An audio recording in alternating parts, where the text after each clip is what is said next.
Hello everyone, welcome to my channel. In this video, we are going to solve 3 power x equal 27 and we have to find the value of x. So let's start with today's video solution. So 3 power x equal 27. I can write it as 3 times 3 times 3. So 3 power x equal 3 power 3.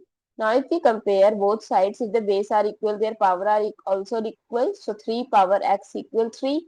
So I can write this as 3 power 1. Again, if we compare both sides, the value of x is 1. So let's verify this.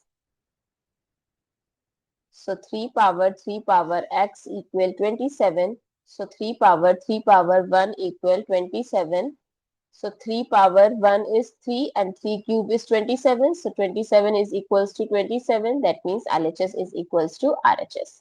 I hope it's clear and you find it useful. So don't forget to share your feedback through like, share, comment and subscribe to my channel. Thanks for watching. See you in the next video.